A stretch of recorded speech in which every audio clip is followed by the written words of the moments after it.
തിങ്ങിടും പാതകളിൽ കരൾ വിങ്ങിടും വേളകളിൽ ഇരുൾ തിങ്ങിടും പാതകളിൽ കരൾ വിങ്ങിടും വേളകളിൽ അരികിൽ വരുവാൻ കൃപകൾ തരുവാൻ ആരുമില്ലിതുപോൽ ഒരുവൻ. അരികിൽ വരുവാൻ കൃപകൾ തരുവാൻ ആരുമില്ലിതുപോൽ ഒരുവൻ. എന്റെ സങ്കേതവും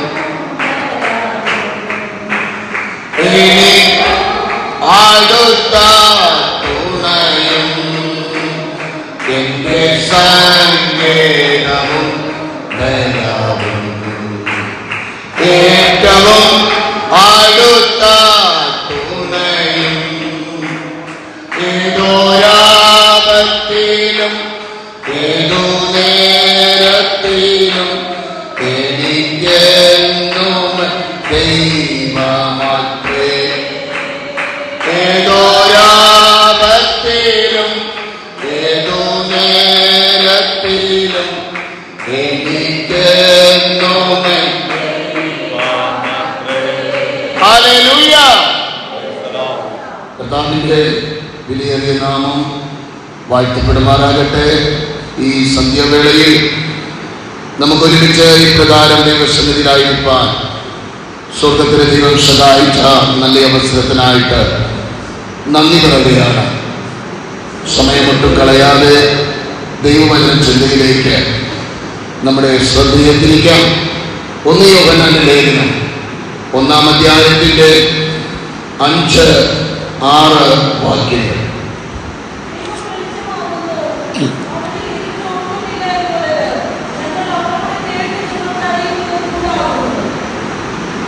അടുത്തും കൂടെ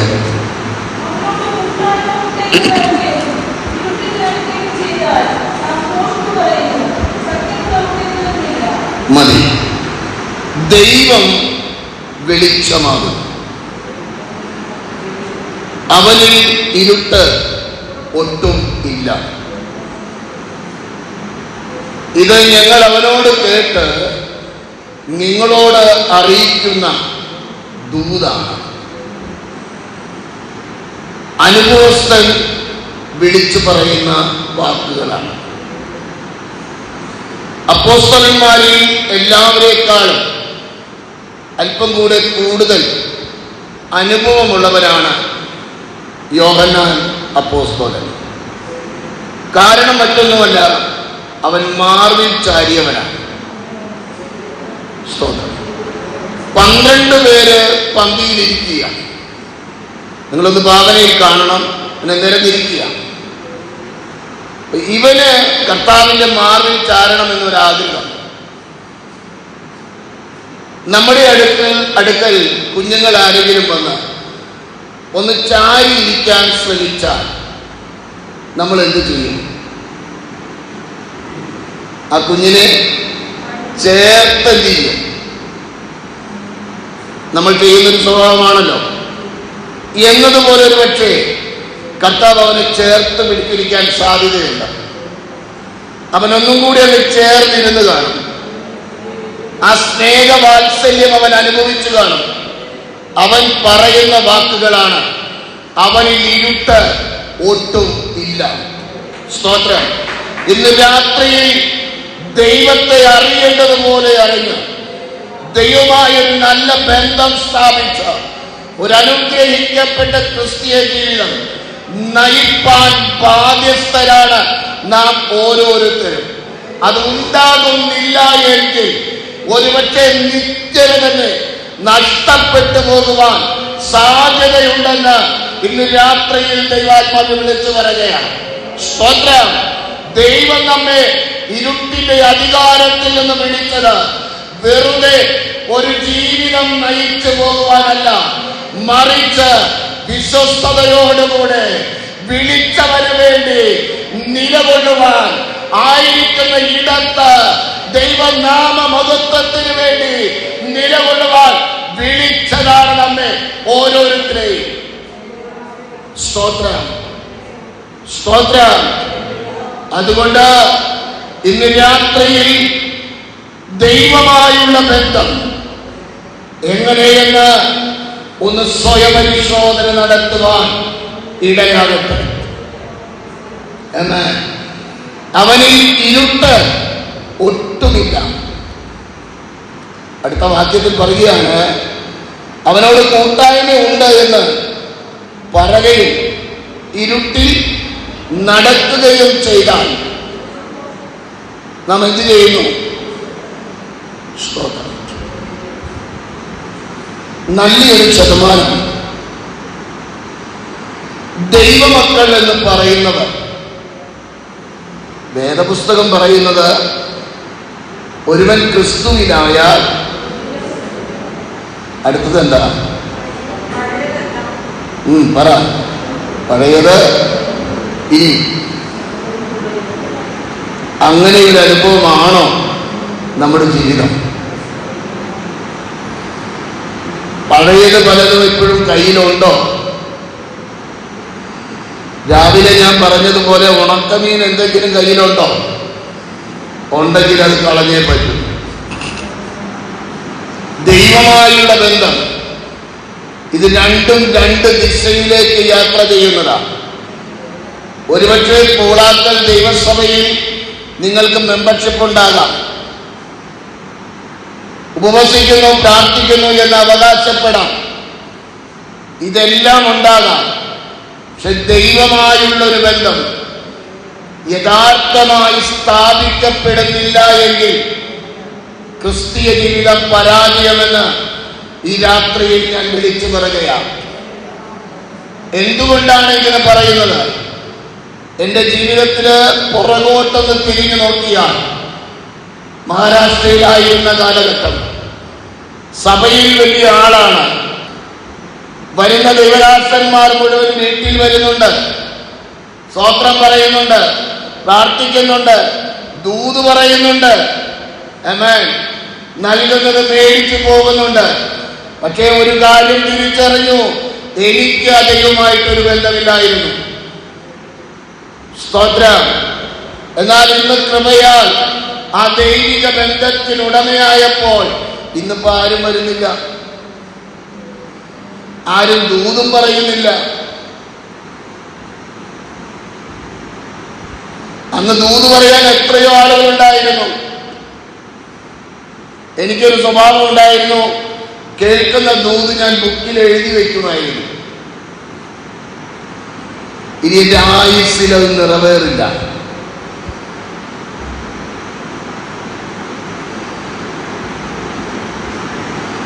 ഒരാളെ കാണുമ്പോൾ അതനുസരിച്ച് വല വീശാൻ മിടുക്കന്മാരാണ് ഈ പ്രവാചകന്മാര്. ഒന്നും കൂടെ പറഞ്ഞാൽ ഒരു പരിധി വരെ എല്ലാ ഉപദേശിമാരും.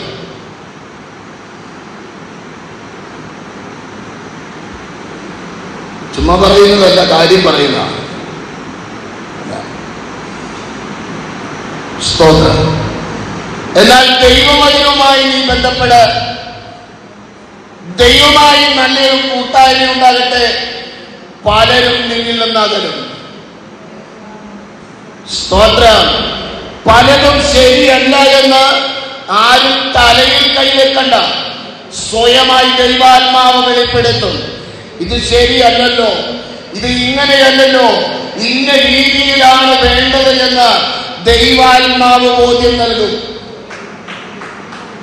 വചനം അങ്ങനെയാ പറയുന്നേ. പക്ഷെ നമ്മൾ പലപ്പോഴും ആ ദൈവിക ബന്ധത്തിലേക്ക് എന്ത് ചെയ്യുന്നില്ല, എത്താൻ ശ്രമിക്കുന്നില്ല. എത്തണമെങ്കിൽ പഴയത് പലതും എന്ത് ചെയ്യണം? കളയണം. കളഞ്ഞാലേ പറ്റുകയുള്ളൂ. സ്തോത്രം. ഇന്ന് രാത്രിയിൽ യോഹന്നാൻ അപ്പോസ്തലൻ പറയുന്ന വാക്ക് വളരെ ചിന്തനീയമാണ്. അതിന്റെ 3-4 വാക്യങ്ങൾ ഒന്നും കൂടെ വായിച്ച്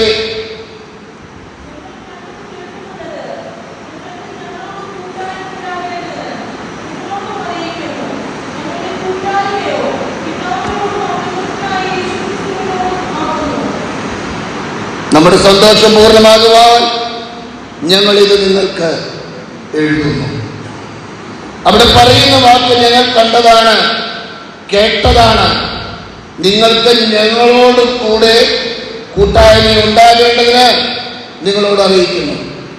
അവിടെ വ്യക്തമായി എടുത്ത് അപ്പോസ്തലൻ പറയുകയാണ്, ഞങ്ങളുടെ കൂട്ടായ്മയോ പിതാവിനോടും അവന്റെ പുത്രനായ യേശുക്രിസ്തുവിനോടും ആകുന്നു. എന്നെ കേൾക്കുന്ന ദൈവവൈദ്യരെ, ക്രിസ്തീയ ജീവിതം വിലപ്പെട്ടതാണ്. ഇന്നല്ലെങ്കിൽ നാളെ മരണം വഴിയായി ലോകത്തിൽ നിന്ന് തീയും, നമ്മൾ മാറ്റപ്പെടും. എന്നാൽ മരിച്ചവർ എവിടെ പോയെന്ന് ആർക്കറിയാം? മരിച്ചു കഴിയുമ്പോൾ സമയാമാം രഥത്തിൽ പാടി എന്ത് ചെയ്യും? എല്ലാവരും പറയും അനുഗ്രഹിക്കപ്പെട്ട സഹോദരനായിരുന്നു, സഹോദരിയായിരുന്നു.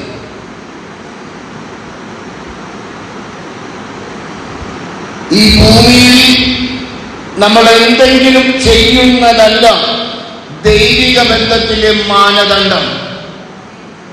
ഞാൻ രാവിലെ ഓർപ്പിച്ചതുപോലെ, എന്റെ ആടുകൾ എന്റെ ശബ്ദം കേൾക്കും, ഞാൻ അവയെ അറിയും, അവ എന്നെ അനുഗമിക്കും.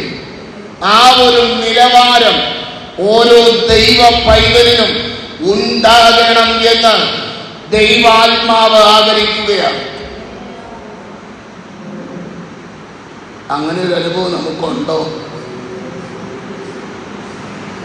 യോഹന്നാന്റെ സുവിശേഷം 16-ാം അധ്യായത്തിന്റെ 13-ാം വാക്യം ഒന്ന് വായിച്ചേ.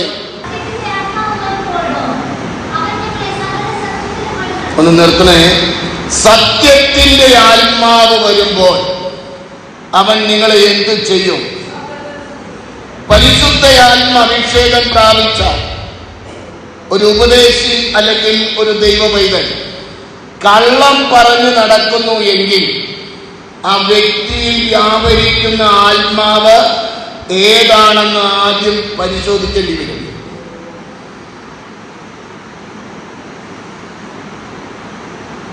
ഞാൻ പറയുന്നതല്ല, ആ എഴുതിയ വാക്കെന്ന് നിങ്ങളൊന്ന് ശ്രദ്ധിക്കുക. സത്യത്തിന്റെ ആത്മാവ് വരുമ്പോൾ അവൻ നിങ്ങളെ സകലം സത്യത്തിൽ എന്ത് ചെയ്യും? വഴി നടത്തും. അങ്ങനെയാണോ എഴുതിയിരിക്കുന്നത്? അപ്പൊ കള്ളം പറയുന്നുവെങ്കിൽ ആ മുതൽ ആരുടേതാണ്?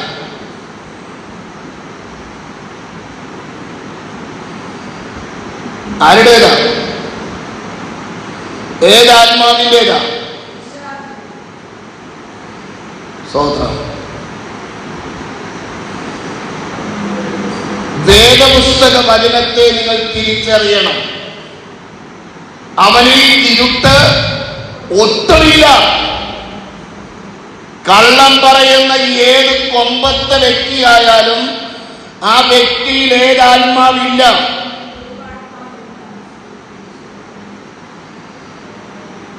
അഥവാ ഒരു കള്ളം പറഞ്ഞാൽ അത് ക്രമീകരണം വരുത്തുവാൻ ദൈവാത്മാവ് ആ വ്യക്തിയെ നിർബന്ധിക്കും. അത് ക്രമീകരണം വരാത്തിടത്തോളം കാലം അവനൊരു സ്വസ്ഥതയും ഉണ്ടാകില്ല. സ്തോത്രം. അങ്ങനെ ഒരു ആത്മബന്ധമാണ് ഒരു ദൈവവൈതലും പരിശുദ്ധ ആത്മാവുമായിട്ടുള്ളത്. സ്തോത്രം. സത്യത്തിന്റെ ആത്മാവ് വരുമ്പോൾ അവൻ നിങ്ങളെ സകല സത്യത്തിലും വഴി നടത്തും. അടുത്ത വാക്കൊന്ന് ശ്രദ്ധിച്ചേ. അവൻ സ്വയമായി. അപ്പോൾ പരിശുദ്ധ ആത്മാവിനെ ഒരു വ്യക്തിയോട് താരതമ്യപ്പെടുത്തുകയാണ്. അവൻ ഒരു വ്യക്തിയാണ്. പരിശുദ്ധ ആത്മാവ് രണ്ട് അന്യഭാഷ പറയുവാൻ വേണ്ടിയുള്ള ഒരു ഉപകരണമല്ലെന്ന് ചുരുക്കം. സ്തോത്രം. യഥാർത്ഥമായ ഹല്ലേലൂയ ദൈവത്വമുള്ള ഹല്ലേലൂയ മൂന്നാമനായ പരിശുദ്ധ ആത്മാവ്. വേദപുസ്തകം അങ്ങനെയാണ് നമുക്ക് പരിചയപ്പെടുത്തുന്നത്. പിതാവ്, പുത്രൻ, പരിശുദ്ധ ആത്മാവ്. നമുക്ക് അറിയാവുന്ന രീതിയിൽ പറഞ്ഞു തരികയാണ്. ഇതിന് ഒത്തിരി ജ്ഞാനമൊന്നും ഇല്ലല്ലോ. ഒത്തിരി കാര്യങ്ങൾ പറഞ്ഞു കഴിഞ്ഞാൽ ഒന്നും മനസ്സിലാകില്ല. ദൈവാത്മാവ് പറയുന്ന അനുസരിച്ച് അങ്ങ് പോവുക എന്നുള്ളത് നമ്മുടെ ഉത്തരവാദിത്വമുള്ളൂ. ഇന്ന് പകൽ രാത്രിയിൽ ദൈവസന്നിധിയിലായിരിക്കുന്ന നാം എവിടെയാണ് നിൽക്കുന്നതെന്ന്, എപ്രകാരം ദൈവമായി ബന്ധമുണ്ടെന്ന് ഒരു സ്വയപരിശോധന നടത്തുവാൻ ഇടയാകട്ടെ. അവൻ സ്വയമായി സംസാരിക്കാതെ താൻ കേൾക്കുന്നത് സംസാരിക്കുകയും വരുവാനുള്ളത് അറിയിച്ചു തരികയും ചെയ്യും. ശ്രദ്ധിക്കണം, മനുഷ്യൻ ഈ ഭൂമിയിൽ ജീവിക്കുമ്പോൾ തന്നെ നമ്മൾ ഒരു ആത്മജീവിയിലൂടെയാണ് ജീവിക്കുന്നത്. ഭൂമിയിലാണ് സത്യം, എന്നാൽ ഒരു ആത്മാവ് നമ്മിലുള്ളത് കൊണ്ട് നമ്മളൊരു ആത്മ ജീവിയും കൂടെയാണ്. പരിശുദ്ധ ആത്മാവെന്ന കാര്യസ്ഥൻ ആത്മജീവിയാണ്. അപ്പോൾ ആത്മജീവിയായ പരിശുദ്ധ ആത്മാവ് ആത്മമണ്ഡലത്തിൽ ഒരു ദൈവ പൈതലിന് അനുകൂലമായും പ്രതികൂലമായും നടക്കുന്നതായ സംഭവങ്ങളെ ദൈവാത്മാവ് കണ്ട് എന്ത് ചെയ്യും? വരുവാനുള്ളത്, നാളെ നിനക്ക് സംഭവിക്കുവാനുള്ളത്, ശത്രുവായ ഒരു കെണിയൊരുക്കിയെങ്കിൽ ദൈവ പൈതൽ ദൈവമായി ബന്ധമുണ്ടെങ്കിൽ പറയും, പോലെ ഇന്ന സ്ഥലത്ത് ശത്രുവായവൻ നിനക്കെതിരെ ഒരു കെണി ഒരുക്കിയിട്ടുണ്ട്, അതിനകപ്പെടാതെ വണ്ണം നീ അല്പസമയം ദൈവസന്നിധിയിൽ നിന്ന് ഒന്ന് ജാഗരിക്ക, ഒന്ന് പ്രാർത്ഥിക്ക, ദൈവത്തോടൊന്ന് ബന്ധം പുലർത്ത എന്നാര് പറയും? പരിശുദ്ധ ആത്മാവ് പറയും. പക്ഷെ അത് കേൾക്കാൻ നമുക്ക് നേരമില്ല. നമ്മൾ ഭയങ്കര തിരക്കാണ്, നമുക്ക് തിരക്കം പിടിച്ചു പോവുക. ആത്മാവ് പറയുന്നത് കേൾക്കാനോ അതനുസരിക്കാനോ പലപ്പോഴും എന്തില്ല. അതുകൊണ്ട് എന്ത് സംഭവിക്കുന്നു? പലരും തലയും കുത്തി വീഴുന്നു. വീണ് കഴിഞ്ഞപ്പോൾ പറയും, പാസ്റ്ററെ ദൈവാത്മാവ് പറഞ്ഞതാണ് അല്പസമയം ഇരുന്ന് പ്രാർത്ഥിക്കാൻ, തിരക്കായിട്ട് ഞാൻ പോയതാ, ഇറങ്ങിയതേ ഓർമ്മയുള്ളൂ. എന്ത് ചെയ്തു? സ്തോത്രം. അതാണ് അനുസരിക്കുന്നത് യാഗത്തെക്കാളും ശ്രദ്ധിക്കുന്നത് മുട്ടാടുകളുടെ മേഘത്തെക്കാളും നല്ലതാണ്. ദൈവാത്മാവുമായി നിനക്കൊരു ബന്ധമുണ്ടെങ്കിൽ നിനക്ക് എതിരെ നിൽക്കുന്ന ശത്രുവിനെ പരിശുദ്ധയാത്മാവ് വരച്ച് കാട്ടും. ആ ബന്ധത്തിനുടമയാകണം. സ്തോത്രം.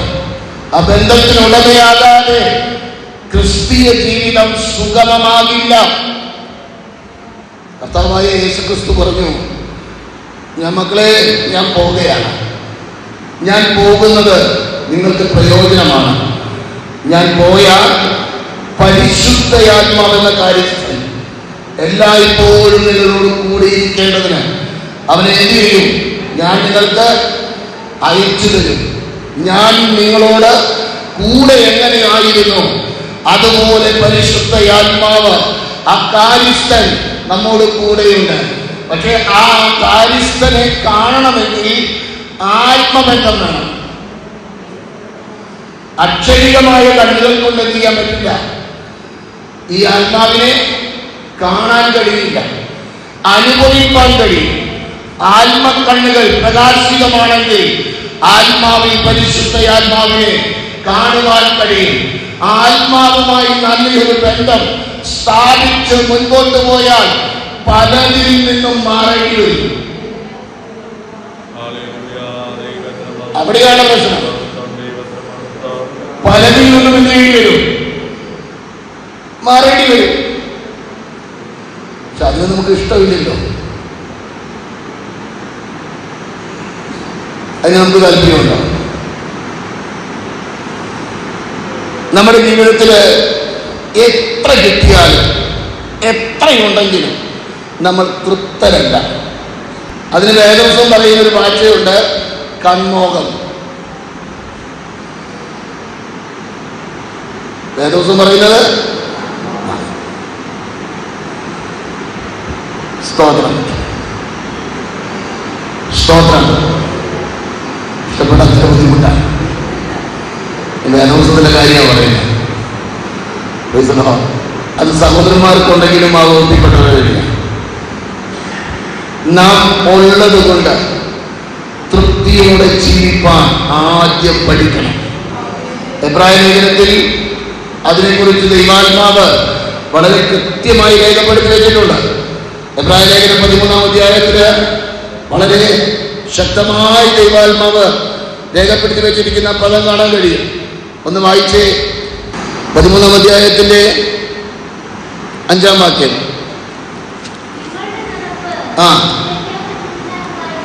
എങ്ങനെയായിരിക്കണം? ദിവ്യാഗ്രഹം ഉള്ളത് കൊണ്ട്. അടുത്ത് വായിക്കും.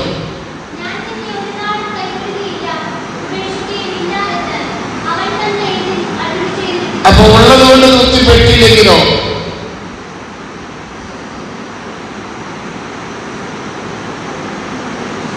ഉള്ളത് കൊണ്ട് തൃപ്തിപ്പെട്ടില്ലെങ്കിലോ?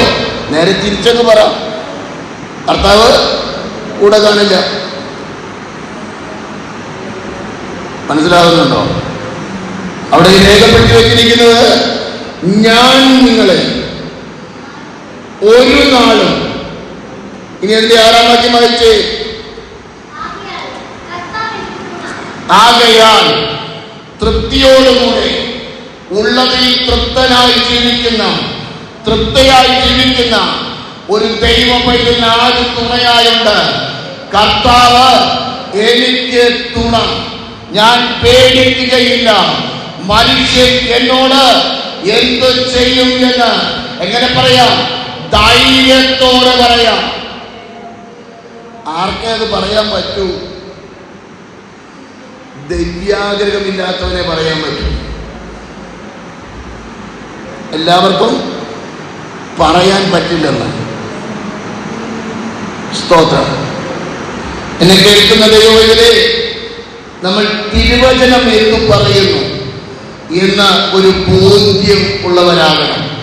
രക്ഷിക്കപ്പെട്ട് സ്നാനപ്പെട്ടു, ശരിയാണ്, നിത്യതയിൽ എത്തുമെന്ന് തിരുവചനം പറയുന്നില്ല. ഞാൻ പലപ്പോഴും അതിന് പറയുന്നത്, സ്നാനപ്പെട്ട് വെള്ളത്തിൽ നിന്ന് പൊങ്ങി ഉടനെ മരിക്കുകയാണെങ്കിൽ നല്ലതാണ്. ക്രൂശിക്കിടുന്ന കള്ളൻ മാനസാന്തരപ്പെട്ടു, അവൻ സാക്ഷ്യം പറഞ്ഞു, അന്ന് തന്നെ തീർന്നു. എന്നാൽ ജീവിക്കാൻ അവസരം ലഭിച്ചാൽ വേർപെടേണ്ട ഇടങ്ങളിൽ നിന്ന് വേർപെടണം. അത് വിശുദ്ധ വേദപുസ്തകം പറയുന്ന മാറ്റമില്ലാത്തൊരു യാഥാർത്ഥ്യമാണ്. വേർപെട്ടേ മതിയാകും. ഒന്നുകൂടെ പറഞ്ഞാൽ, ആ ദൈവിക ബന്ധം നമ്മൾ സ്ഥാപിച്ചേ മതിയാകും. എത്ര പേർ ഈ കൂട്ടത്തിൽ ദൈവശബ്ദം കേൾക്കുന്നവരായുണ്ട്? ഇതുവരെയും അങ്ങനെ ഒരു ബന്ധം സ്ഥാപിച്ചിട്ടില്ല എങ്കിൽ ഇന്നു മുതൽ കർത്താവിനോട് പറയണം, കർത്താവേ, ഒരു ദൈവിക ബന്ധത്തിന് ഉടമയാക്കി എന്നെ തീർക്കണം. അങ്ങനെ ശബ്ദം കേൾക്കുവാൻ, അങ്ങനെ സാന്നിധ്യം അനുഭവിപ്പാൻ പര്യാപ്തമായ നിലവാരത്തിൽ എന്നെ പണിതെടുക്കണം എന്ന ഒരു പ്രാർത്ഥന ഹൃദയത്തിനകത്ത് നിന്ന് ഉയരട്ടെ. ആ ബന്ധത്തിന് ഒരു ദൈവമയൽ ഉടമയായാൽ ഏത് പ്രതികൂല സാഹചര്യം വരട്ടെ, ഏത് പ്രതികൂല അവസ്ഥകൾ ജീവിതത്തിൽ നേരിടട്ടെ, എന്തും വരട്ടെ, അല്ലെങ്കിൽ തുണയായി നിന്നോട് ചേർന്ന് നിൽക്കുന്ന പരിശുദ്ധ ആത്മാവ് പറയും, മകനെ മകളെ ഭയപ്പെടേണ്ട, ഞാൻ നിന്റെ കൂടെയുണ്ട്. നീ ഉറപ്പുള്ളവരായി ധൈര്യത്തോടുകൂടെ നിൽക്ക. ഈ പ്രതികൂലത്തെ അതിജീവിപ്പാൻ വേണ്ടതായ ദൈവകൃപ ഞാൻ നിന്റെ മേൽ പകർന്ന നിന്നെ വഴി നടത്തുവാൻ മതിയായവനാണെന്ന് ദൈവാത്മാവ് നമ്മോട് പറയും. ഹല്ലേലൂയ. സങ്കീർത്തനക്കാരൻ പറയുന്നത്, നിന്നാൽ ഞാൻ പടക്കൂട്ടത്തിന് നേരെ.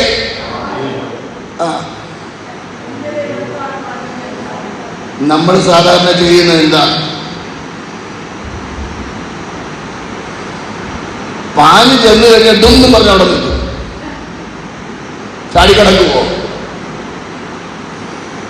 ദൈവകൃപ നമ്മിലുണ്ടെങ്കിൽ പ്രതികൂലം മുൻപിലുണ്ട്, അത് നമുക്ക് വിഷയമല്ല.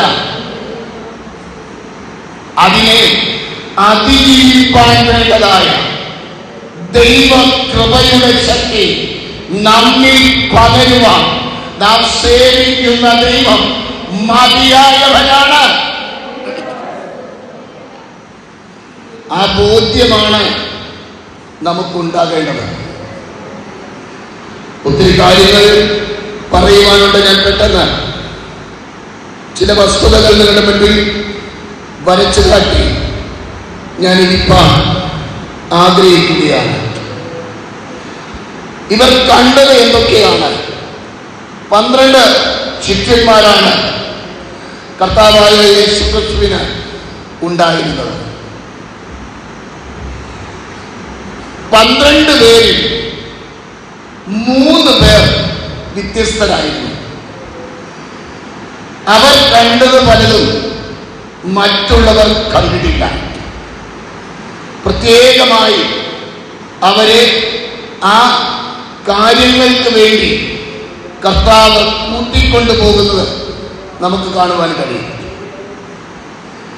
അതിലൊരനുഭവമാണ് മത്തായി 17:2 അവരുടെ മുൻപാകെ രൂപാന്തരപ്പെടുന്ന ഒരനുഭവത്തെ നമുക്ക് കാണുവാൻ കഴിയും. മർക്കോസ് അതിനെക്കുറിച്ച് പറയുന്നത് ഭൂമിയിൽ ഒരു അലക്കുകാരനും വെളുപ്പാൻ കഴിയാതെ വണ്ണം അവന്റെ വസ്ത്രം അത്യന്തം വെള്ളയായെന്ന സ്തോത്രം. ലൂക്കോസ് പറയുന്നത് പ്രാർത്ഥിക്കുമ്പോൾ അവന്റെ മുഖഭാവം മാറിയെന്ന, ഉടുപ്പ് മിന്നുന്ന വെള്ളയായി തീർന്നു എന്നാണ്. മത്തായി 17:2, മർക്കോസ് 9:3, ലൂക്കോസ് 9:29. സ്തോത്രം. വായിക്കാത്ത സമയം കളയാതിരിക്കാൻ കാര്യം പറഞ്ഞു, അത് മനസ്സിലാക്കിയാൽ മതി. അപ്പോൾ ഇങ്ങനെ അനുഭവങ്ങൾ ആര് കണ്ടു? മറ്റ് 9 ശിഷ്യന്മാർക്ക് കണ്ടില്ല. ആര് കണ്ടു? യോഹന്നാൻ, പത്രോസ്, യാക്കോബ്. ഈ 3 പേരെന്ത് ചെയ്യും? ഇത് കണ്ടതാണ്. സ്തോത്രം. മത്തായി 18:2-3 വായിച്ചേ.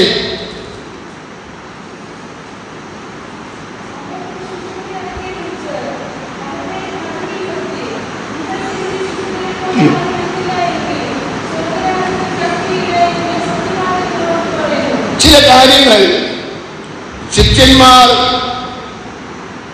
തമ്മിൽ ഒരു സംസാരമുണ്ടായപ്പോൾ ശാന്തമായി കർത്താവ് ഒരു ശിശുവിനെ വിളിച്ച് അടുത്ത് നിർത്തിയിട്ട് നിങ്ങൾ തിരിഞ്ഞെന്ത് ചെയ്യണം? ശിശുവിന്റെ പ്രത്യേകത എന്താണ്? നമ്മളെപ്പോലെ കൊന്നിട്ടുകൊണ്ട് നടക്കുന്നത് വഴക്ക് പറഞ്ഞ് അല്ലെങ്കിൽ 2 അടി കൊടുത്ത് അല്പം കഴിഞ്ഞിട്ട് മോനെ മോളെ എന്നൊന്ന് വിളിച്ചു കഴിഞ്ഞാൽ എന്ത് ചെയ്യും? അതോടി നമ്മളാണെങ്കിലോ?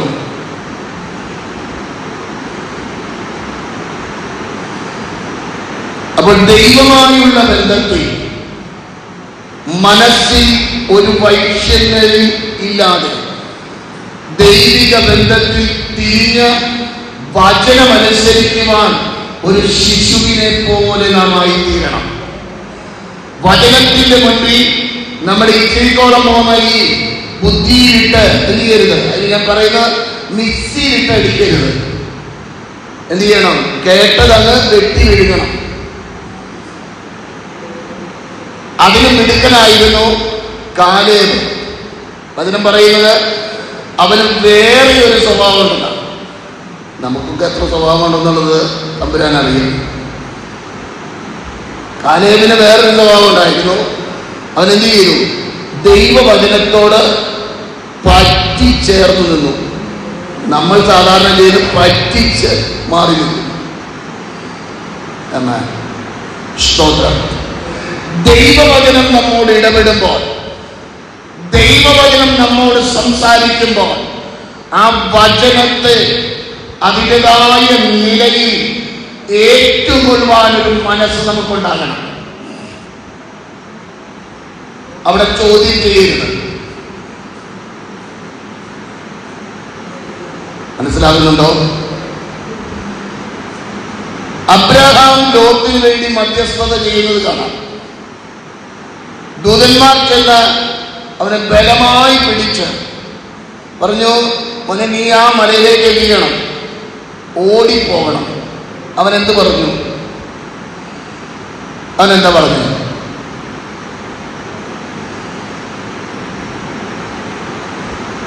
എനിക്ക് അവിടെ പോകാൻ പറ്റില്ല, ഞാൻ ഇവിടെ പൊക്കോളാന്ന് പറഞ്ഞു. തമ്പുരാൻ പറഞ്ഞു പൊക്കോളാം. എന്തുണ്ടായി എന്നുള്ളത് ഉൽപ്പത്തി പുസ്തകം ആ തിരുവചന ഭാഗങ്ങൾ വായിച്ചു കഴിഞ്ഞാൽ നമുക്ക് മനസ്സിലാക്കാൻ കഴിയും. ഒരിക്കലും സംഭവിക്കുവാൻ പാടില്ലാത്ത കാര്യങ്ങൾ അവന്റെ ജീവിതത്തിൽ സംഭവിച്ചു. എന്താ കാരണം? ദൈവം പറഞ്ഞത് അനുസരിക്കാതിരുന്നതാണ് അതിന്റെ കാരണം. ദൈവാത്മാവ് സർവജ്ഞാനിയാണ്. സർവജ്ഞാനിയായ ദൈവം നമ്മോടൊരു കാര്യം പറയുമ്പോൾ അതിനെ നമ്മൾ എന്ത് ചെയ്യരുത്? ചോദ്യം ചെയ്യരുത്. ചോദ്യം ചെയ്യരുത്. ചോദ്യം ചെയ്തു കഴിഞ്ഞാൽ അപകടമാണ്. കാരണം നിന്റെ ജീവിതത്തിൽ നാളെ സംഭവിക്കുവാൻ പോകുന്നത് എന്താണ് എന്ന് പരിശുദ്ധയാത്മാവ് തിരിച്ചറിഞ്ഞിട്ടാണ് നിന്നോട് ഇടപെടുന്നത്. അത് ദൈവത്തിന്റെ കരുണയാണ്, അത് ദൈവത്തിന്റെ ദയയാണ്, അത് ദൈവത്തിന്റെ വിശ്വസ്തതയാണ്. മടങ്ങി വരുവാൻ, ദൈവത്തോട് അടുത്തു വരുവാൻ ഒരവസരം ദൈവം നൽകുകയോ. കാരണം നമ്മൾ നല്ലവരായിരുന്നപ്പോഴല്ല ദൈവം നമ്മളെ വീണ്ടെടുത്തത്. ശത്രുക്കളായിരുന്നു, ദോഷികളായിരുന്നു, പുറംപറമ്പിൽ തള്ളപ്പെട്ടവരായിരുന്നു. പാപച്ചേറ്റിൽ കിടന്ന നമ്മെ ആ ചേറ്റിൽ നിന്ന് കയറ്റുവാൻ ദൈവത്തിന് പ്രസാദം നമ്മോട് തോന്നി. സ്തോത്രം. എന്നാൽ വേണ്ടതുപോലെ ദൈവത്തോട് അടുത്ത് വരാതെ മുൻപോട്ട് പോകുന്നത് ദൈവം കാണുമ്പോൾ ദൈവത്തിന് നമ്മോട് ഹല്ലേലൂയ വിഷമമുണ്ട് എന്ന് പറയുമ്പോൾ തന്നെ ദയ തോന്നുകയാണ്. മോനെ, നീ എന്റെ അടുക്കിലേക്കൊന്ന് അടുത്തുക, ദൈവിക ബന്ധത്തിന് ഉടമയാക, ഒന്ന് ക്രമീകരണം ചെയ്യുക, ഒന്ന് മടങ്ങുക. പക്ഷെ പലപ്പോഴും നമ്മളത് വേണ്ടതുപോലെ ഉൾക്കൊള്ളുവാനും വേണ്ടതുപോലെ മനസ്സിലാക്കി ദൈവസന്നിധിയോട് ചേർന്ന് വരുവാനോ നമ്മൾ ആഗ്രഹിക്കാതെ പോകുന്നു. അതിന്റെ കാരണം മറ്റൊന്നുമല്ല, ചിലത് വിടേണ്ടി വരും.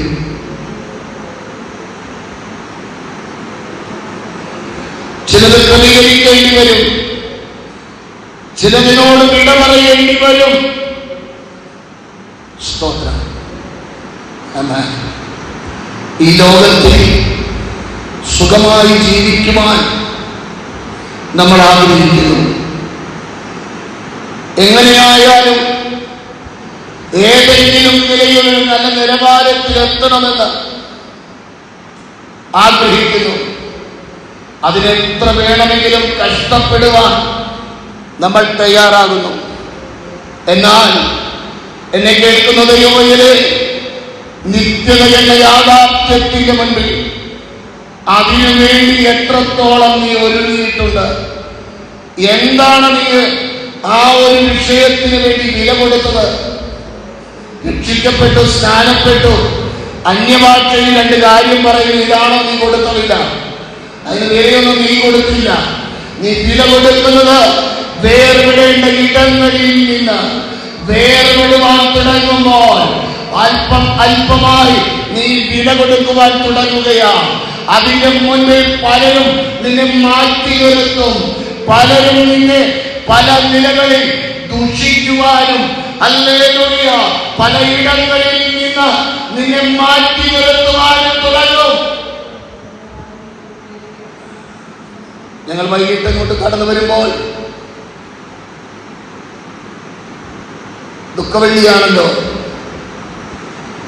കർത്താവിന്റെ ശരീരമാണെന്നും പറഞ്ഞ് വണ്ടിക്കകത്ത് കിടത്തി ഒരു വലിയ ജാഥ പോകുന്നത് കണ്ടു. ഒരു കാലത്ത് എൻ്റെ വല്യപ്പച്ചൻ ആ കൂട്ടായ്മയോടുള്ള ബന്ധത്തിൽ നിലകൊണ്ട വ്യക്തിയാണ്. എൻ്റെ ഹൃദയത്തിൽ വേദനയുണ്ട്. രക്ഷിക്കപ്പെട്ട് സ്നാനപ്പെട്ട് പരിശുദ്ധയാത്മാവിന്റെ നിറവിൽ ദൈവത്തെ ആരാധിച്ച ഒരു സഹോദര കുടുംബം ഇന്ന് അപ്പുമണങ്ങാട് പള്ളിക്കകത്താണ്. അവർ മൂന്ന് പേരിൽ 4 പേരും പരിശുദ്ധയാത്മാവിന്റെ നിറവിൽ ദൈവത്തെ ആരാധിച്ചവരാ. സ്തോത്രം. എത്രയോ വേദന നിറഞ്ഞ അനുഭവമാണ്. എത്ര ഭക്തിയോടുകൂടെ അവർ പോകുന്നതെന്നറിയാമോ? ഇവിടെ ഉപവാസ പ്രാർത്ഥന നടക്കുന്നു. 3 ദിവസത്തെ ഉപവാസ പ്രാർത്ഥനയാണ്. ഇത്രയും പേരല്ലല്ലോ ഈ സഭയ്ക്കകത്തുള്ളത്. എത്ര പേരുണ്ടെന്ന് നിങ്ങൾക്കറിയാം, എനിക്കറിയില്ല. എത്ര പേർ ഈ പ്രാർത്ഥനയ്ക്ക് ഒരു പ്രാധാന്യത കാണുന്നുണ്ട്? ഇനി ഞായറാഴ്ച 26 ദിവസം കാണും. ഞാൻ എൻ്റെ ഭാഷയിൽ പറയുക, എലി വിഷം തിന്നുന്നത് പോലെ വന്നെന്ത് ചെയ്യും? ഇത് തിന്നേച്ചു പോകും. തന്നെത്താൻ ശോധന ചെയ്തിട്ട് വേണം ഈ അപ്പത്തിൽ നിന്നും ഈ പാനപാത്രത്തിൽ നിന്നും കുടിക്കുവാനെന്ന് വേദപുസ്തകം ചെയ്തിട്ടുണ്ട്, വ്യക്തമായി രേഖപ്പെടുത്തി വെച്ചിട്ടുണ്ട്. പലരുമായിട്ടും നാളുകളായിട്ടും മിണ്ടാത്ത വ്യക്തികൾ ഇതിനകത്ത് കാണും. ഞാനതിന് പറയുന്നത്, പലപ്പോഴും ഈ പാസ്റ്റർമാരിരിക്കുന്ന വേദി ഒന്ന് ശ്രദ്ധിച്ചാൽ മതി. ചിലരായിട്ട് കൈ കൊടുക്കുമ്പം കൈ കൊടുക്കുന്നത് കാണുമ്പോൾ തന്നെ അറിയാം ആ വ്യക്തി നല്ലൊരു ബന്ധത്തിലാണെന്ന്. ചിലർ കൊടുക്കുമ്പോൾ അറിയാം ആ വ്യക്തി പേരിന് വേണ്ടി കൊടുത്തതാണെന്ന്. അതുകൊണ്ട് ഞാൻ പലപ്പോഴും ആ വേദിയിൽ പോയിരിക്കാൻ ആഗ്രഹിക്കാത്ത കൂട്ടത്തിലാണ്. ബീച്ച് സെന്ററിന്റെ കൺവെൻഷൻ നടന്നപ്പോഴും കയറ്റിയിരുത്താനായിട്ട് പലരും നോക്കി. ഞാൻ പറഞ്ഞു, ഞാൻ ഇവിടെ ഇരുന്നോളാം.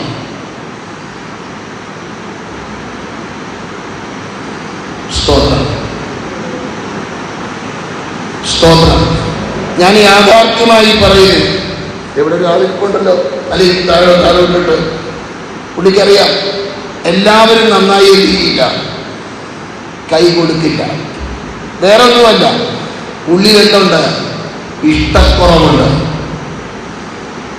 എബ്രായ ലേഖനം പറയുന്നത്, വല്ല കയ്പുള്ള വേരും മുളച്ചാൽ, വല്ല കയ്പുള്ള വേരും മുളച്ചാൽ എന്തുണ്ടാകും? കലകമുണ്ടാകും. നാളുകളായിട്ടുള്ളത് പഴക്കമുണ്ട്. ഇക്കാര്യം പറയുമ്പോൾ ചില വർഷങ്ങൾക്ക് മുൻപ് ഒരു വത്സല സഹോദരി ദൈവനെ പ്രാർത്ഥിക്കുവാൻ വിളിച്ചത് ഞാൻ ഓർക്കുകയാണ്. കണ്ണൂരിൽ മീറ്റിംഗ് കഴിഞ്ഞ് ഭവനത്തിലേക്ക് മടങ്ങുവാൻ ഞാൻ തയ്യാറായി നിൽക്കുമ്പോഴാണ് കോൾ വന്നത്. പാസ്റ്റർ, എനിക്ക് വേണ്ടി ഒന്ന് പ്രാർത്ഥിക്കണം. ഞാൻ ചോദിച്ചു, എന്താണ് പ്രാർത്ഥന വിഷയം? അവർ പറഞ്ഞു, എനിക്ക് നടുവേദനയുണ്ട്. ദൈവാത്മാവിനോട് പറഞ്ഞു, എത്ര വർഷമായി തുടങ്ങിയിട്ടെന്ന് ചോദിക്കാൻ പറഞ്ഞു. ചോദിച്ചപ്പോൾ പറഞ്ഞു 15 വർഷമായിരുന്നു. അവരൊരു ഹെഡ് നേഴ്സാണ്. എത്ര ട്രീറ്റ്മെന്റ് ചെയ്തിട്ട് മാറ്റം വരുന്നില്ല. പാസ്റ്റർ ഒന്ന് പ്രാർത്ഥിക്കണം. പ്രാർത്ഥിക്കാൻ കണ്ണടച്ച് പ്രാർത്ഥിക്കുവാൻ തുടങ്ങിയപ്പോൾ ദൈവാത്മാവ് പറഞ്ഞു, ഈ 15 വർഷത്തിന് മുൻപ് അവരുടെ ജീവിതത്തിലുണ്ടായ വിഷയങ്ങളിലേക്ക് അവരുടെ ശ്രദ്ധയെ കൊണ്ടുപോകുവാൻ പറയാൻ പറഞ്ഞു. ഞാൻ പറഞ്ഞപ്പോൾ മറുസൈഡിൽ നിലവിളി ഉയർന്നു. ഞാൻ പറഞ്ഞു, ആ വിഷയം എന്നോട് പറയേണ്ട, ആ വിഷയത്തിന് ക്രമീകരണം വരുത്തണം.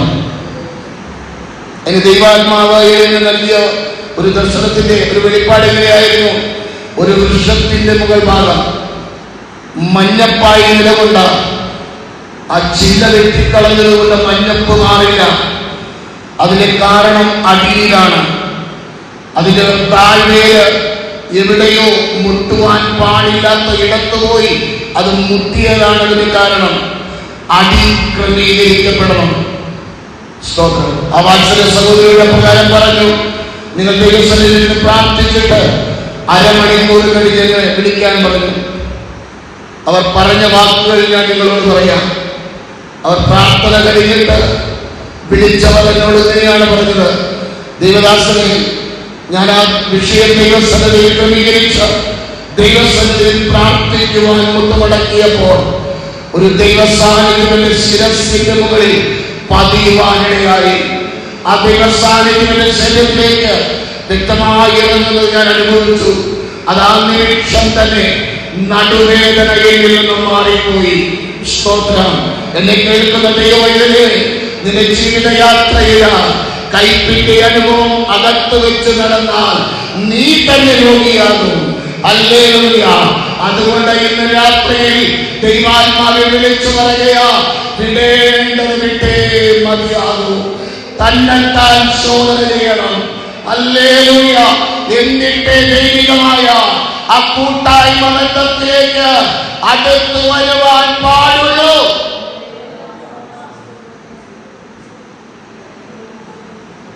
നമ്മൾ പലപ്പോഴും പറയുന്നത് പഴക്കവും തഴക്കവും. നാളെ എത്രയായി ഇതിനകത്ത് വന്നിട്ട് എത്ര പ്രസംഗമാണ് കേൾക്കുന്നത്. സ്തോത്രം. ഇപ്പൊ കേട്ട് കഴിഞ്ഞാലും അങ്ങനെ ചെയ്യുന്നില്ല, നേക്കുന്നില്ല. കേട്ട് കേട്ട് കേട്ട് കേട്ട് കേട്ട് അങ്ങ് മടുത്തിരിക്കുക. എന്തേലും മാറ്റം ഉണ്ടാകുന്നുണ്ടോ? ഓ, അതിപ്പോ എന്നാ.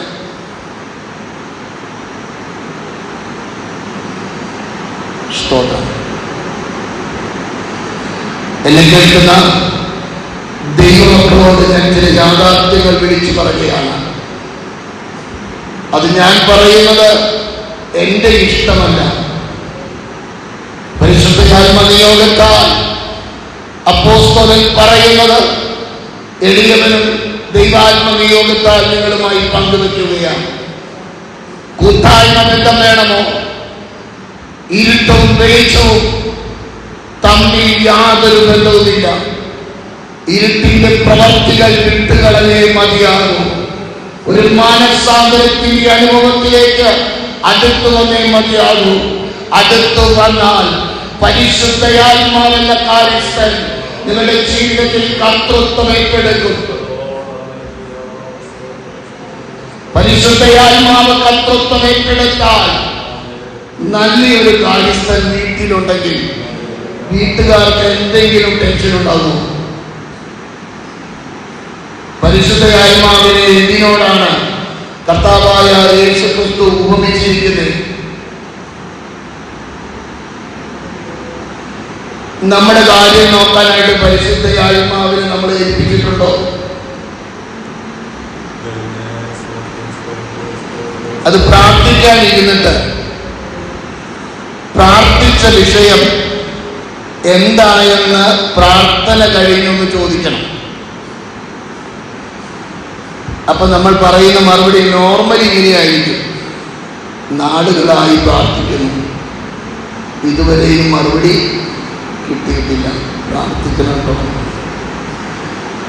ഇത് പ്രത്യാശയുടെ വാക്കോ നിരാശയുടെ വാക്കോ?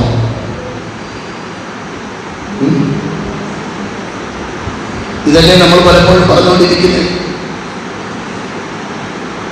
അല്ല, പ്രാർത്ഥിച്ച വിഷയത്തിന് എന്തില്ല? നമുക്കൊരു ഉറപ്പ് ഇല്ല. വേദപുസ്തകം പറയുന്നത് മറ്റൊരു ചിത്രമാണ്. മർക്കോസിലേക്ക് വന്നേ ദൈവാത്മാവ് അവിടെ രേഖപ്പെടുത്തി വെച്ചിരിക്കുന്നത് എന്താണെന്ന് ശ്രദ്ധിച്ചേ. 11-ാം അധ്യായം അതിന്റെ 24-ാം വാക്യമാണ് വായിക്കേണ്ടത്. എന്നാൽ 22 മുതൽ ഒന്ന് വായിക്കും. എന്താകണം? വിശ്വാസമുണ്ടോ? ഉണ്ടെന്നേ പറയൂ. പക്ഷെ ഒരു വിഷയത്തിന്റെ മുൻപിൽ നിനക്ക് വേണ്ടി ദൈവം പ്രവർത്തിപ്പാൻ മതിയായവനാണെന്ന് വിശ്വാസമുണ്ടോ?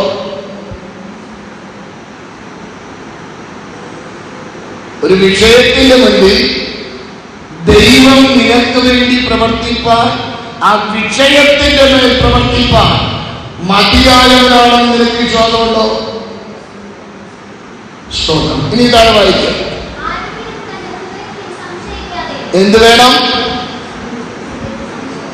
ഹൃദയത്തിൽ, അതരത്തിലല്ല. അതരം കൊണ്ട് നമ്മൾ പറയുന്ന വിവാദമുണ്ടെന്നോ സംശയമില്ലെന്നോ. പക്ഷെ ഹൃദയം അതിപ്പം അത് അങ്ങനത്തെ ഒരു സാഹചര്യമല്ലേ, അതുകൊണ്ടാണ്. ഇതാണ് നമ്മുടെ എക്സ്ക്യൂസ്. പക്ഷെ വചനം അങ്ങനെയല്ല പറയുന്നത്. ഹൃദയത്തിൽ സംശയിക്കാതെ താൻ പറയുന്നത് സംഭവിക്കും എന്ന് വിശ്വസിച്ചുകൊണ്ട്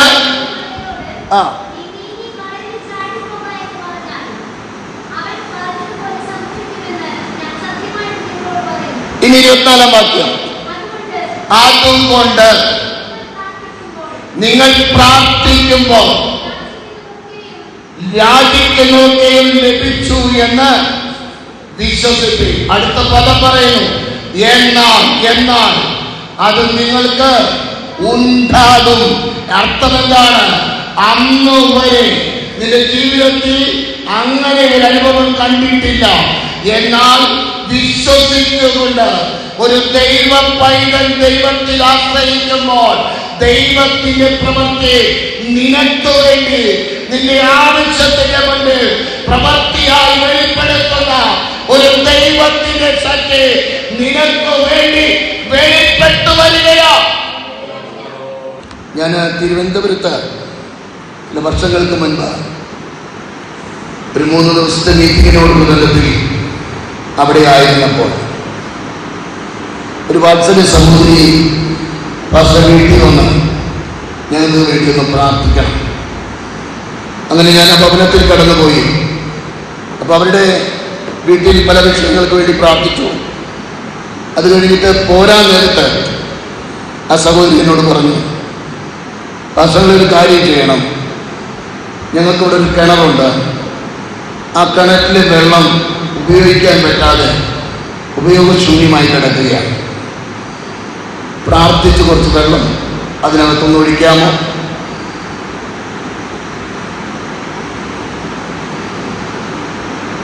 ഞാൻ പറഞ്ഞു ചെയ്യാം.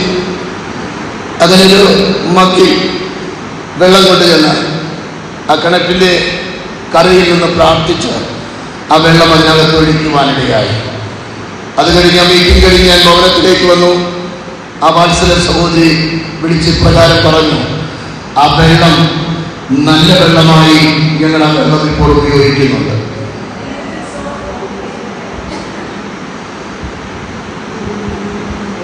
വർഷങ്ങളായിട്ട് ആ കിണർ ശൂന്യമായി കിടക്കുകയാണ്.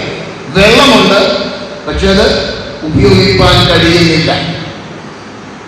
പക്ഷെ അവരുടെ ഉള്ളിൽ പ്രാർത്ഥിച്ചാൽ ഒരു ദൈവപ്രവൃത്തി വെളിപ്പെടും എന്ന് ഹൃദയത്തിനകത്തൊരാഗ്രഹം അവർക്കുണ്ടായി.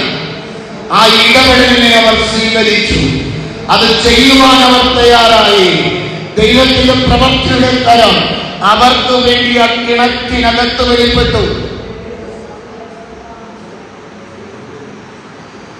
നമ്മൾ പലതും കാരണങ്ങൾ പറഞ്ഞു ചെയ്യും, ഇങ്ങനെ നടക്കും. എന്നാൽ വചനം അങ്ങനെയല്ല പറയുന്നത്.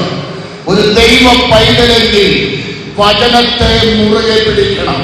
വിഷയങ്ങളുണ്ട്, ഉണ്ടെന്നേ, എന്നാൽ അതിന്റെ മധ്യത്തിൽ വചനത്തോട് ചേർന്ന് വിഷയങ്ങൾക്ക് വേണ്ടി ദൈവസന്നിധിയിൽ കൊണ്ടുവരുമ്പോൾ ഇല്ല ഇതുവരെ ഹല്ലേലൂയ ഇങ്ങനെ അവസ്ഥയ്ക്ക് വ്യതിയാനം വന്നത് എനിക്കറിയില്ല, എന്നാൽ എനിക്ക് വേണ്ടി എന്റെ ദൈവം പ്രവർത്തിക്കും. എന്റെ ദൈവത്തിന്റെ പ്രവൃത്തി എന്റെ ജീവിതത്തിൽ വെളിപ്പെടും, എന്റെ കുടുംബത്തിൽ വെളിപ്പെടും, എന്റെ തലമുറയിൽ വെളിപ്പെടും. ഇത് വിശ്വാസമായി നിന്റെ ഹൃദയത്തിനകത്ത് അത് രൂപപ്പെടുമ്പോൾ ആദരം കൊണ്ട് ഏറ്റുപറയുവാൻ നീ തയ്യാറായാൽ നിനക്ക് വേണ്ടി ചലിക്കുന്ന എന്റെ ദൈവത്തിന്റെ പ്രവൃത്തി കാണുവാൻ കഴിയും.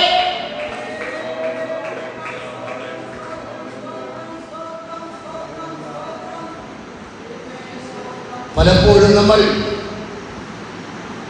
ദൈവാത്മാവ് പറയുന്നത് അനുസരിക്കുവാൻ കഴിയാത്ത നിലവാരത്തിൽ നമ്മളായിത്തീരുന്നു. ഇവിടെ കർത്താവ് പറയുന്നത്, ശിശുക്കളെ എൻ്റെ അടുക്കൽ വരുവാൻ വിടുക, അവരെ എന്ത് ചെയ്യരുത്? തടുക്കരുത്. എന്താണ് കാരണം? അവർ എന്നെ അനുസരിക്കുകയും എൻ്റെ യഥാർത്ഥമായ സാന്നിധ്യം അനുഭവിക്കുവാൻ അവർ എൻ്റെ അടുക്കലേക്ക് അടുത്തു വരികയാണ്.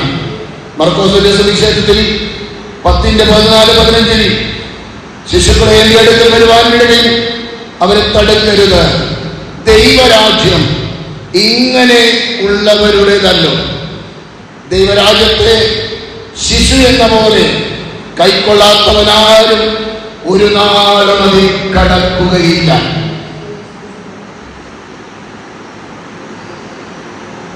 ചോദ്യം ചെയ്യാതെ അനുസരിക്കുന്ന ഒരു സ്വഭാവം, അതാണ് ഒരു ദൈവപൈതലിന് ആവശ്യം.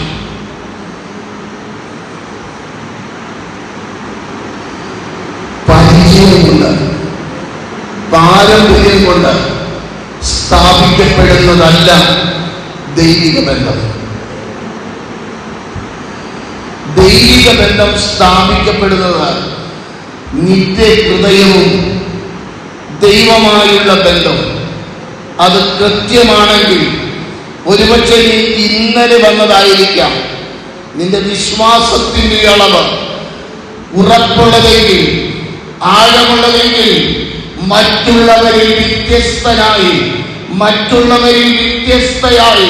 വിളങ്ങത്തക്കവണ്ണം ദൈവത്തിന്റെ പ്രവൃത്തിയുടെ കരം ദൈവം നമ്മെ വെളിപ്പെടുത്തും. സ്തോത്രം. പക്ഷേ നാളുകൾ പഴക്കമുള്ളത് കൊണ്ട് ഒരു വല്ലാത്ത അവസ്ഥയിൽ നിന്ന് പോവുക.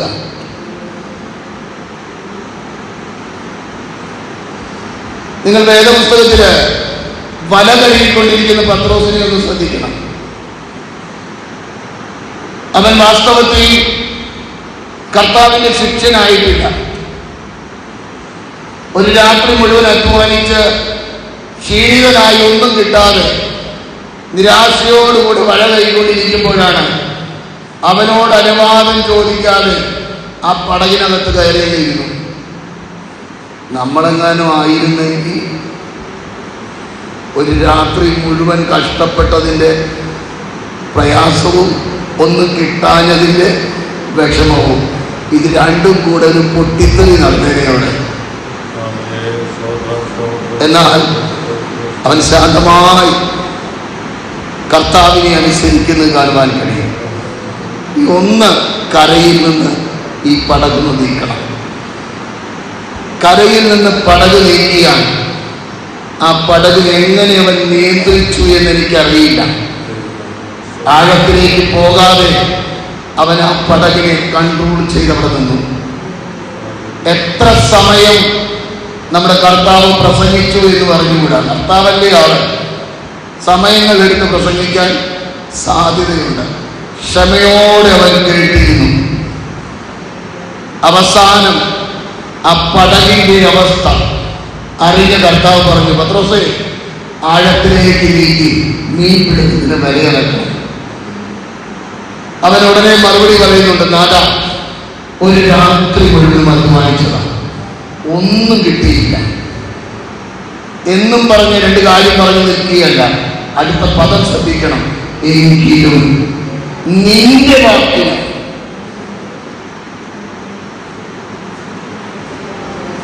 അവിടെയാണ് ദൈവത്തിന്റെ പ്രവൃത്തി.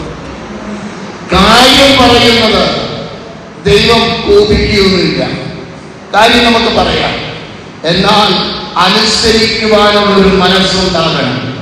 ഞാൻ മനസ്സിലാക്കുന്നത്, അവൻ വാസ്തവമായി ദൈവവചനം പറയുന്നത് അവൻ കേട്ടപ്പോൾ അവനൊരു കാര്യം മനസ്സിലായി.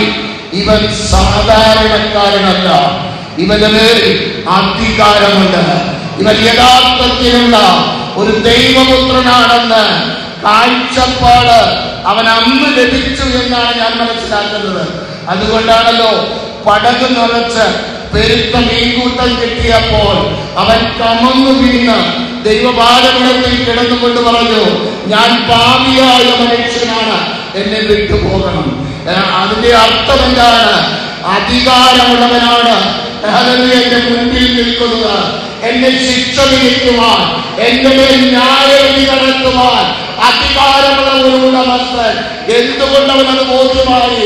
ഒരു രാത്രി മുഴുവൻ ആ കടലിനെ, ആ തടാകത്തെ വ്യക്തമായി അറിയുന്ന, രാത്രി മുഴുവൻ അധ്വാനിച്ചിട്ട് ഒന്നും കിട്ടാതെ വണ്ണം ഹല്ലേലൂയ വേദനയോടെ നിരാശയോടെ ആയിരുന്ന ആ പത്രോസ് നാഥൻ പറഞ്ഞപ്പോൾ, വലയിറക്കിയപ്പോൾ തീരുമാറ് ആ വലക്കകത്ത് മീൻ കൂട്ടം കയറുവാൻ ഇടയായെങ്കിൽ ഇവനൊരു അസാധാരണ വ്യക്തിത്വമെന്ന ഒരു ബോധ്യം അവനുണ്ടായി.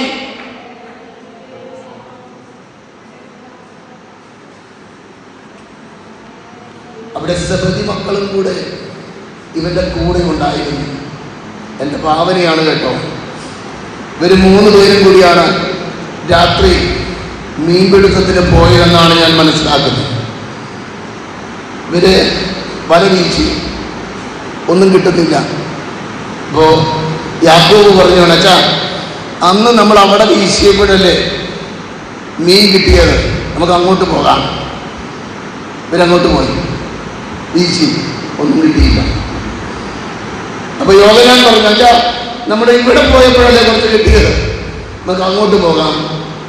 അങ്ങനെ അലഞ്ഞു വലഞ്ഞ് ആ കടലിന്റെ മുക്കും മൂലയും അരിച്ചു പെറുക്കിയിട്ടും ഒരു ഊത്തപ്പൊടി പോലും കിട്ടിയില്ല. എന്നാൽ ഉടമസ്ഥൻ പറഞ്ഞപ്പോൾ പത്രോസ് പ്രതികരിച്ചു, നിന്റെ വാക്കിന് ഞാൻ വലയിറക്കാം. പരാജയമാണ് എന്റെ ജീവിതം. എന്നാൽ ഇന്ന് രാത്രിയിൽ ദൈവ ശബ്ദത്തിന് മുന്നിൽ അനുസരിക്കുവാൻ തയ്യാറാകുന്നുവെങ്കിൽ നിന്റെ അവസ്ഥയ്ക്ക് മാറ്റം വരുത്തുവാൻ മതിയായ ഒരു ദൈവ സാന്നിധ്യം നിനക്ക് വേണ്ടി നിലകൊള്ളുകയാണ്. ദൈവമേ, ക്രിസ്തീയ ജീവിതം വിലപ്പെട്ടതാണ്. ആ ജീവിതം പാഴാക്കരുത്. സ്തോത്രം. എന്നാൽ ദൈവമായുള്ള ബന്ധത്തിൽ അടുത്തു വന്ന് ഒരു അനുഗ്രഹിക്കപ്പെട്ടതായ ക്രിസ്തീയ ജീവിതത്തിന് ഉടമകളായി മാറണം. കർത്താവ് ശിശുവിനെ പോലെ തിരിഞ്ഞു വരണം എന്ന് പറഞ്ഞപ്പോൾ പത്രോസ് പറയുന്ന വാക്ക് ഒന്ന് വായിച്ചേ. 1 പത്രോസ് 2:2.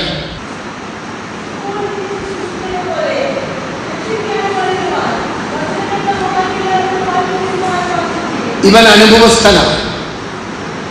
ഇവനോട് കർത്താവ് പറഞ്ഞു, മോനെ നീ പരീക്ഷയിൽ അകപ്പെടാതിരിക്കാൻ ഉണർന്നിരുന്ന് പ്രാർത്ഥിക്കണം. പരീക്ഷയിൽ അകപ്പെടാതിരിക്കാനാണ്. കുറച്ച് കാര്യങ്ങളൊക്കെ അവർ പറയുന്നുണ്ട്. ഞാൻ നിന്നോട് കൂടെ മരിപ്പാനും തയ്യാറാണ്. ഒത്തിരി കാര്യങ്ങൾ പറയുന്നുണ്ട്. പക്ഷെ കർത്താവ് പറഞ്ഞു, ഇന്ന് രാത്രി കോഴി ഉങ്ങുന്നതിന് മുൻപ് നീ എന്നെ തീയും. അപ്പൊ അവന്റെ ജീവിതത്തില് ഇതവൻ അനുഭവസ്ഥനാണ്. അതുകൊണ്ട് ദൈവാത്മാവ് അവനെ കൊണ്ട് രേഖപ്പെടുത്തിച്ചു. പറയുകയാണ്, ഇപ്പോൾ ജനിച്ച അതിനെന്തേ അറിയൂ, കരയാൻ മാത്രമേ അറിയൂ, അതിന് വേറെ ഒന്നും അറിയില്ല, പറയാൻ പോലും അറിയില്ല, കരച്ചിൽ മാത്രമേ ഉള്ളൂ. എന്ത് ആവശ്യത്തിന്റെ മുൻപിലും അത് കരയുക മാത്രമാണ് ചെയ്യുന്നത്.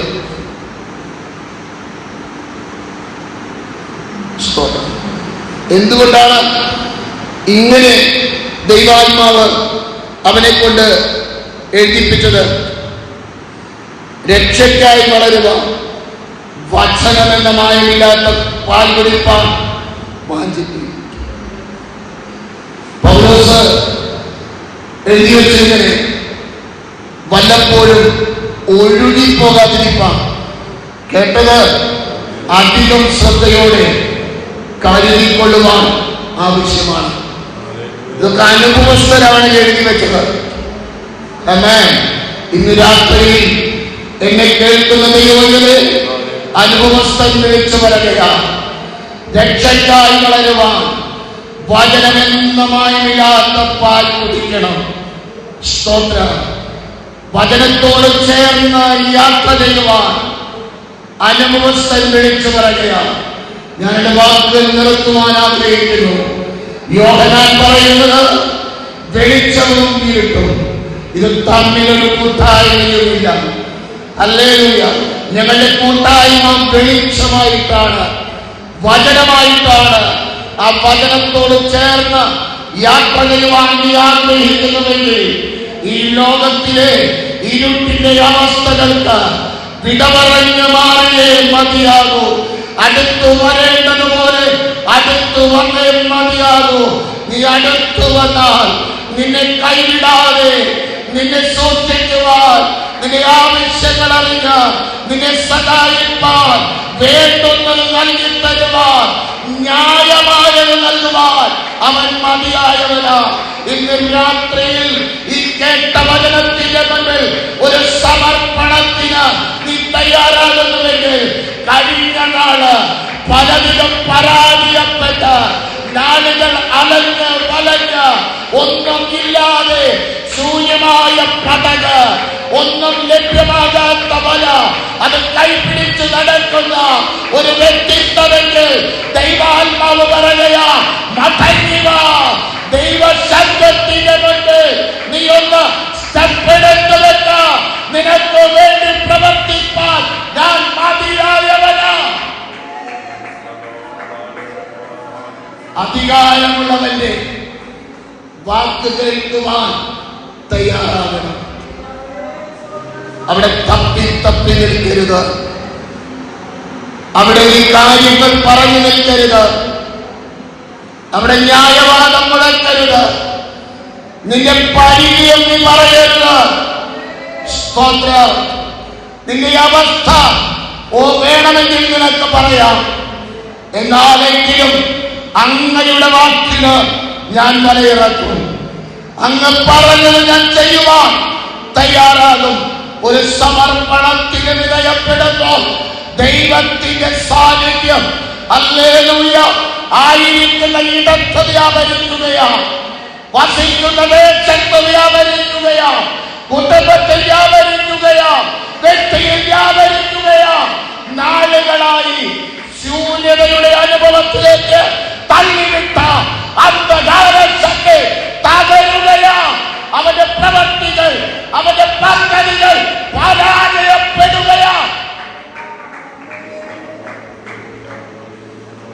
ദൈവകരങ്ങളിലേക്ക് ഏൽപ്പിച്ചു കൊടുത്ത യഥാർത്ഥമായ ദൈവിക കൂട്ടായ്മയിലേക്ക് അടുത്തു വന്ന ഒരനുഗ്രഹിക്കപ്പെട്ടതായ ക്രിസ്തീയ ജീവിതം നയിപ്പാൻ സ്വർഗത്തിലെ ദൈവം നമ്മെ ഓരോരുത്തരെയും സഹായിക്കട്ടെ. ഈ പകലും രാത്രിയിലും നിങ്ങളോടൊപ്പം ദൈവവചനം പങ്കിടുവാൻ എളിയവനും നൽകിയ ദൈവകൃപയ്ക്കായി സ്തോത്രം ചെയ്യുകയാണ്. പറയുവാൻ ഇനിയും ഒത്തിരിയുണ്ട്. എന്നാൽ സമയത്തിന്റെ പരിധിയിൽ നിന്നുകൊണ്ട് പറയേണ്ടവർ നിങ്ങളുമായി മുഴുവൻ പങ്കുവച്ചു. അത് നിങ്ങളുടെ ജീവിതത്തിൽ അനുഗ്രഹമായി മാറട്ടെ, ദൈവപ്രവൃത്തിയായി എന്ന് വെളിപ്പെടട്ടെ. പ്രാർത്ഥനയോടെ വചനത്തോട് ചേർന്ന് യാത്ര ചെയ്യാം.